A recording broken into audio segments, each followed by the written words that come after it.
Gewoon dat kan demareren in mijn kijk.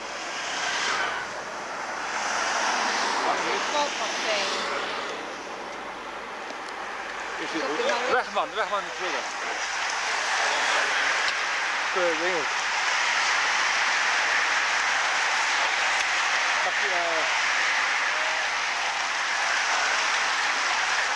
Reenrap zeg.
Nou, ik nog 2 jaar terug. Aan die slekkers terug bij. Ja? Hier bij Redo. Toen die mat en Pineau te doen. Dat is vol een bak krijgen, zie je die visconti. Nooit.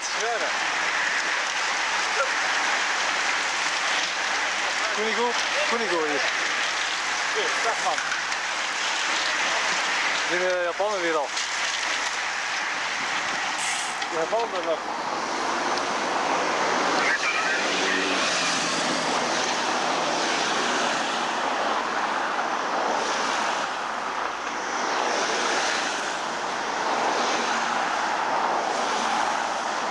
Today, Graham, who do you really fancy for today's event? I think you've got to look at the guys who were up there in the Amstel Gold Race, and most of those guys who were at the front in the Amstel were also guys who you saw at the front in this race last year, the Rebellins, the Valverdes, the Cunegos, and I don't think you can go far wrong with looking at those guys today. But Gilbert, I think, is an outsider, especially as he's in this group now. I think he did say this morning that if he was to get to the finish with the Rebellins and the Cunegos, then maybe he would struggle. It'd be a little bit too steep. But if he can get in and move early. 76 kilometres to go now. They had 199.5 when they started. This is the front of the race with Andrea Moleta in the light blue of Gerolsteiner at the front. Just on his right-hand side is Alexander Kolobnev, the ever-strong Russian, coming to the front in the white of CSC. And just ahead of him is Niki Sorensen. CSC still working on the front. They've been very, very active. They are the #1 world team. There is one of my favourite riders, Vincenti Garcia Costa. Just caught a glimpse of his face there. An ever-present domestique for Kees de Pin. Francis Murray in the cloverleaf jerseyed Francis de Jure there. And that looks like Simon Spilak in the blue and pink of Lamprey. Watch for them, because he'll be sent up there to do something for Damiano Cunego. Sandbagging in the press, or trying to do something. He probably knows he can't make it up the final gradient of the Mur de Huy because it is a steep old climb. I know that would have suited you. Yeah, it would have done. We never actually finished up in here in my day. I mean, this is one of those races a bit like Paris Tours and Bois-Chaville. They've changed. They've had so many different formats over the years. This has finished and started all over the place and has changed frequently. But it seems to have settled into a route now with this finish at the Mur de Huy, and it is a spectacular finish. It's nice to see something different in the classics that just normally finish in a town centre on a flat finish. So it gives it a little bit more excitement, I think, to finish at the top of the hill. Unsurprisingly, then, this race was dominated by the Belgians for the first half of its history. And since then, well, since in the last maybe 30 years or so, 20 years maybe, it's become more and more and more international. The first winner, 1936, was Philippe de Meersman, the Belgian. And there were Belgian victories all the way up till 1948, in fact, and that was the first non-Belgian victory. The stranglehold was broken by Fermo Camellini back in 1948. So great riders have been part of the history of this race. Raymond Poulidor won in 1963. Rick van Steenbergen a bit further back in 1958. Stanok, the great Stanok, has won in 1955. Ferdy Kubler, the Swiss rider. Was it Kubler or was it Kobler who was the peddler of charm? I can't remember. It's one of the two. Kubler, the peddler of charm, they call him, for his style and dapper appearance. And the year you finished in the front bunch, Danny Willems won the race, a Belgian, back in 1981. He actually went on to be a DS, a director sportif at DFL a couple of years ago when it was being run as a British team. Rebellin, of course, winning last year. A number of Italians in the last 20 years or so that you would recognise. Rebellin, Danilo Di Luca, Francesco Casagrande, won in 2000 when he was riding for Vinny Calderola. Michele Bartoli. And Frenchman, Laurent Jalabert has won twice. Moreno Argentin actually won this race 3 times. But the Belgians, the last time they actually took a race here was Mario Arts back in 2002. Since then it's been Igor Astaloa from Spain, Rebellin in 2004, Di Luca in 2005, Valverde the Spaniard in 2006, and Rebellin again last year. Well, this is all breaking up here now, Graham, as they hit the next climb. Haut-Bois. 60 kilometres to go, so probably less than an hour and a half racing, so we're really getting into the finale now, and we expect this group, as the peloton does get closer and closer to this front group's going to be, it's always the same when you have a breakaway, so there's always somebody who wants to be the last one to get caught, so this group will split, and you'll probably split into 2 or 3 groups, I think, before the peloton actually come down on them.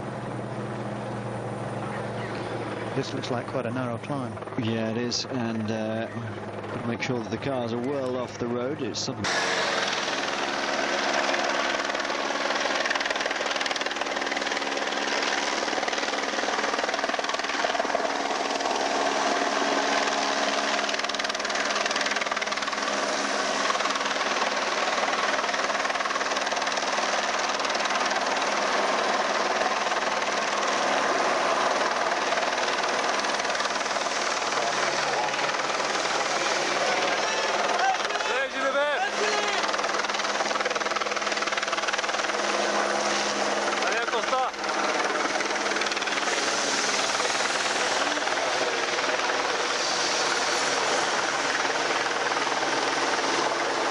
Tour of Britain and its latest incarnation, and you know, there's always bits of bad press come out now and again. You know, people do like to take a knock at it, don't they? But as you just well pointed out, it's not all sweetness and light on the continent either. No, I mean, I've spoken to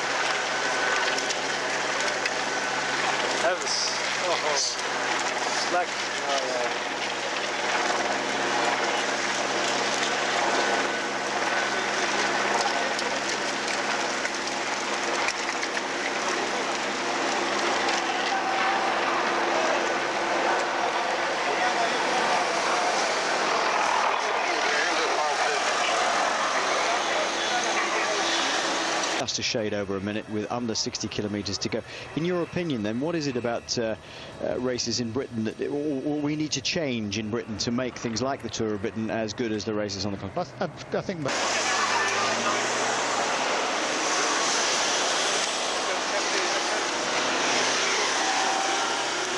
awareness of the event, and also you know, what it's all about. I mean, a lot of people just don't understand what the racing's about. I mean, the police and the authorities are gradually now sort of realising what needs to be done, and it's just a steady progress. But public awareness really of the thing, understand.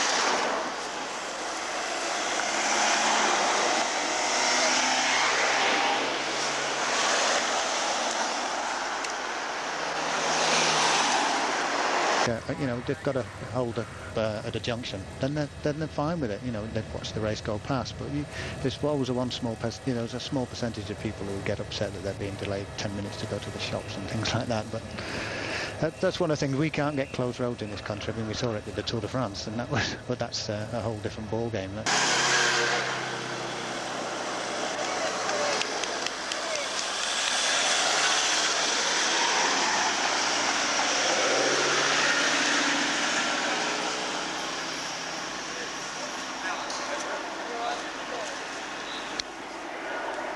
It's going to cause problems. Whoa, just as we say that, oh my word, one of the riders immediately down. That looks to me like David Lopez on the floor. It is David Lopez.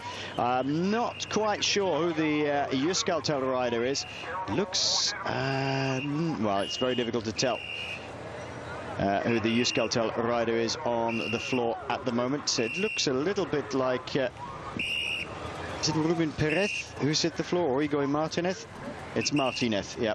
Igor Martinez who's hit the deck, and that doesn't look good for David Lopez. Very talented rider, and once the rain has started coming down, it makes this very, very slippery indeed. That looks nasty. He's still attached to the bike.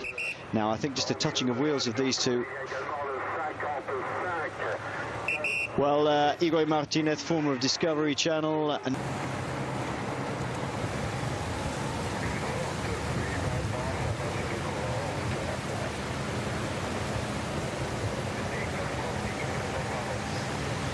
Philippe Gilbert is the man in the white and blue. Make them stay away, but it may well prolong their time out in front. Well, let's just run through exactly who is in this front group. That is Andy Schleck on the front for CSC in the white, with the red letters CSC in the middle. In the centre, in the dark black, in the black and the dark red, is Silence Lotto's rider Jürgen van den Broek.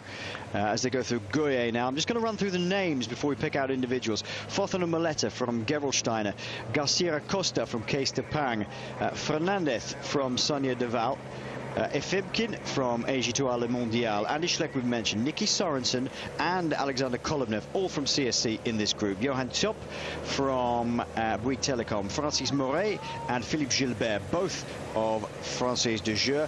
Kolovnev, this is nasty, nasty, nasty weather now. I suppose all they can think about now, really, Graham, is perhaps that this rain will wash the roads clean. That's all they can hope for, really. Yeah, I mean, obviously when it's been dry for a little bit and then the rain comes down, then the first few minutes of when the rain is when the roads are the most greasy. But this does generally wash up. But it also washes grit and gravel onto the road as well, which can make it more more punches possibility. And yeah, it looks like, as you say, tolerating it better than others. That's exactly the phrase Sean always uses. They tolerate it more than others. Not many people actually relish it, but there are some riders out there who know that you know, there are going to be colleagues who are suffering, and they'll just give it absolute death. Oh, I can remember when I was racing, there was those riders who it was raining and cloudy and horrible, wet and cold, and he used to be rubbing his hands together because they knew sometimes. In this front group, Karsten Kroon, a very strong Dutchman. Gustav Erik Larsen, we saw him very active in Amstel Gold. Carlos Sastre, Andy Schleck was in the front. As much as anything to make up the numbers and for training and to help the Schlecks if he can. So these are your front men. With under 50k to go now, it's Andy Schleck, Nicky Sorensen, both of CSC in the white with the black shorts, and right at the back here, also black shorts but with a black and red jersey of Silence Lotto, is Jürgen van den Broek. Happy. He's saying to Jürgen van den Broek, now you go through and do something. Had a few harsh words to say to Vladimir Efimkin, then did Andy. How much does your status go up in the peloton, Graham, when you've become a young rider like Andy Schleck has and taken second in a Grand Tour? I mean, your status within the peloton must have risen tremendously. Oh yeah, I mean, when you're a new pro, you're often a little bit scared But as soon as you win a race, you're accepted amongst the pros, you know, the older statesmen. So it's phenomenal what he did last year. So, but he'd be up there with the big guys now. I mean, he's the top rider himself. So he's the sort of guy who's going to call the shots in that lead group then, really. Kees de Pang, he's moved over. Oh no, there's a crash here in the peloton. Let's go back to this one straight away. Well, it's Sonia de Val there on the floor. Cut. That looks like Angel Gomez Marcante to me for Sonia de Val, the rider from Slipstream Chipotle. Sorry about the pick. Well, we haven't mentioned one rider who won this race back in 2003, Igor Astaloa, former world champion, riding from Milram. And he was in the final attack in Amstel, isn't he? Doesn't want to let things go away. Vladimir Rafibkin then. Is there Kolobnev actually on his tail? Very, very difficult. No, that's not right. I don't think that's right.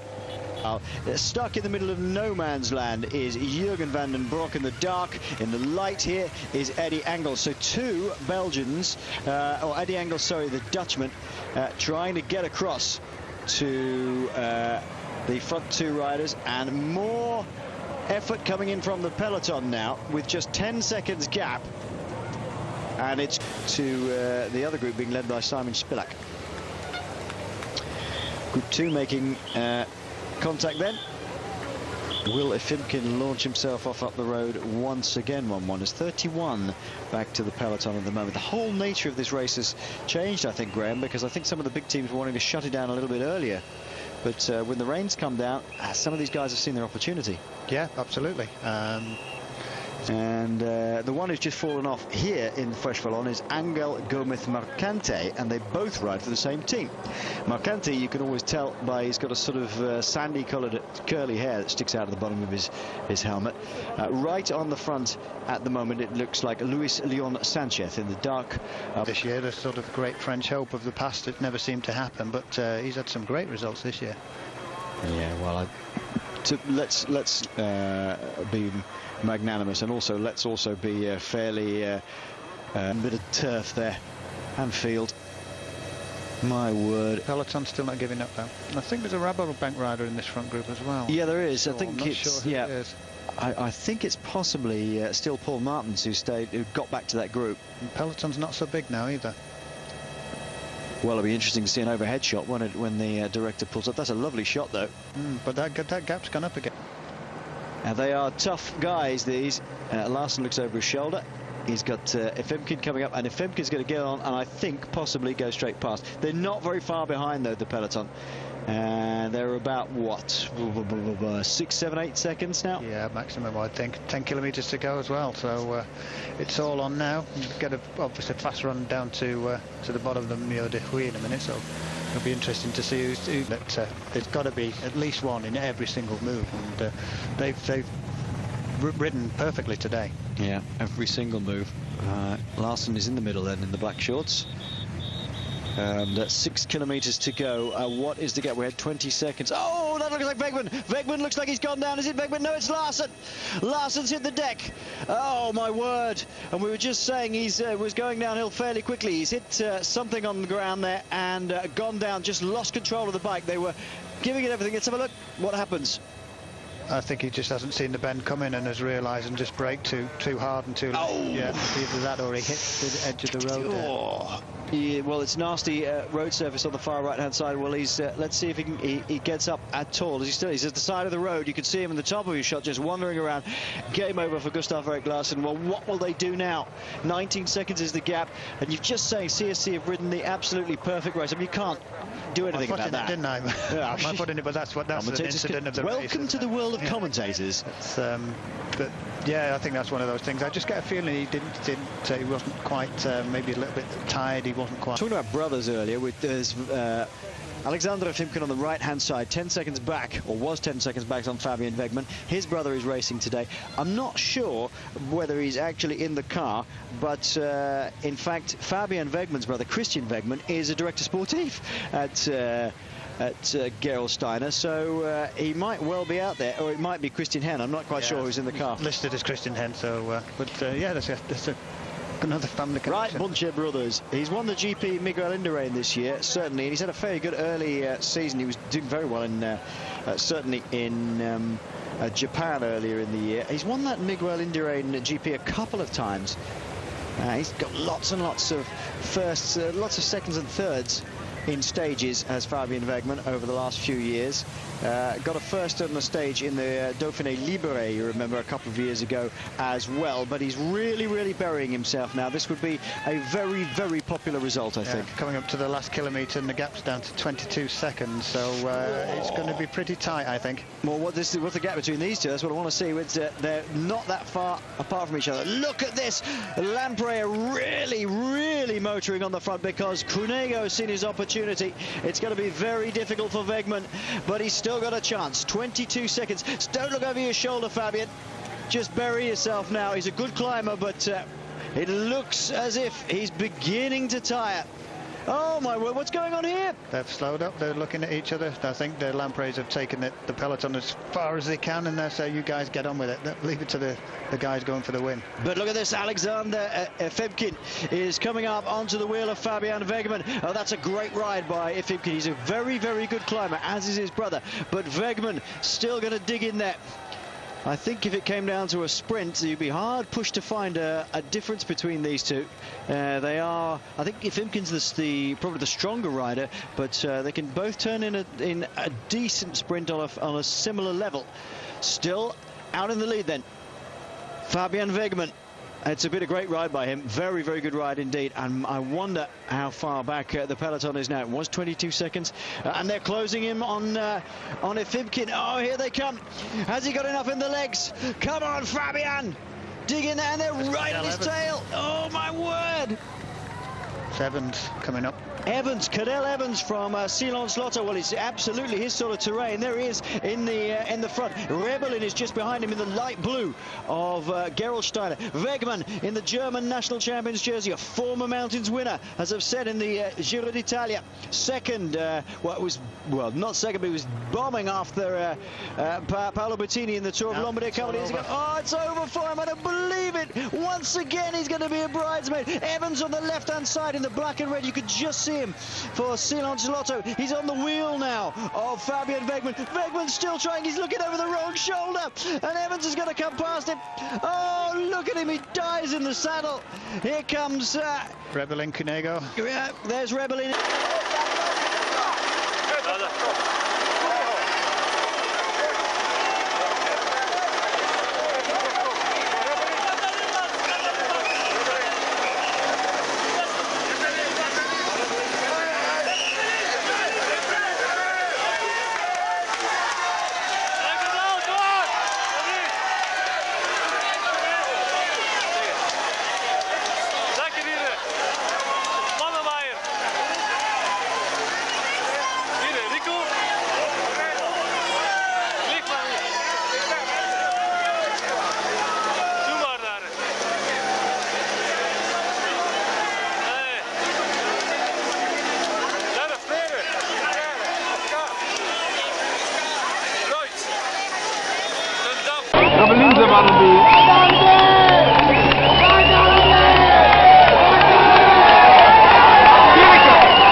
Oh, this is extraordinary.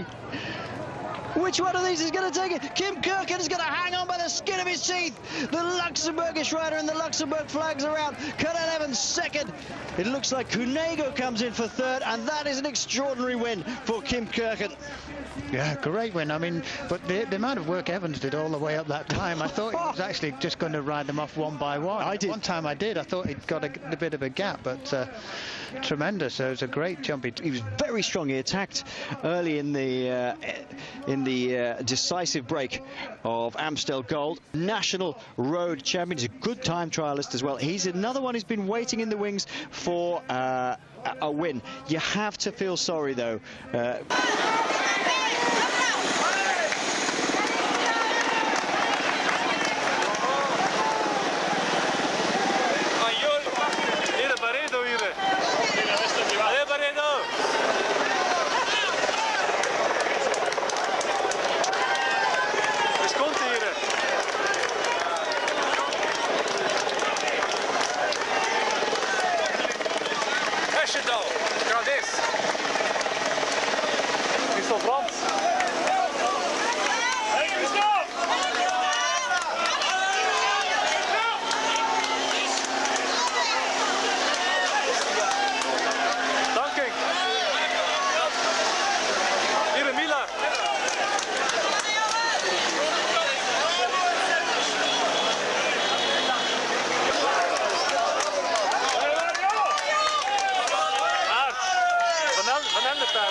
achter hem.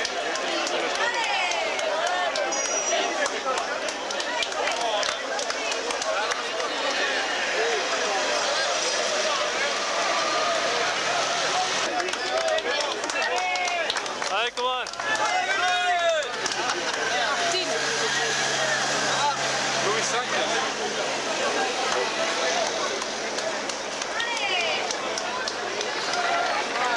Rani Mandri. Ja. Hey. That's it. Hey. Is dat je knapje?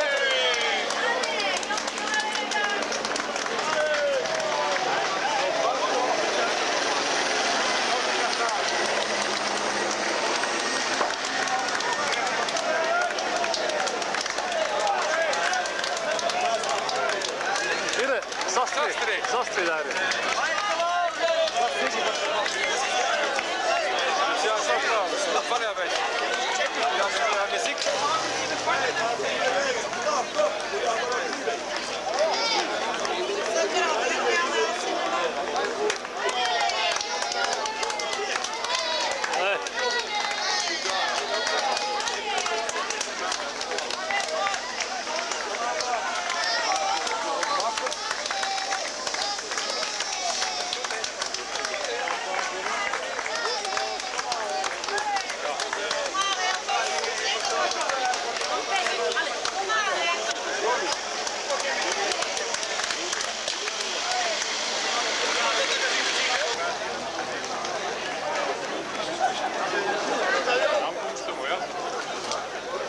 Hier een but. Hey, but.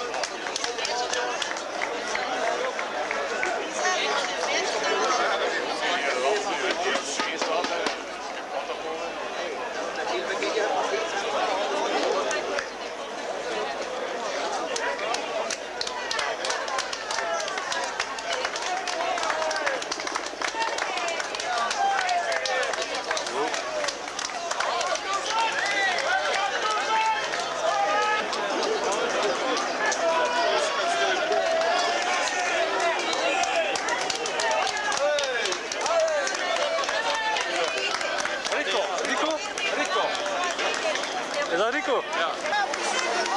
Hey, kom maar.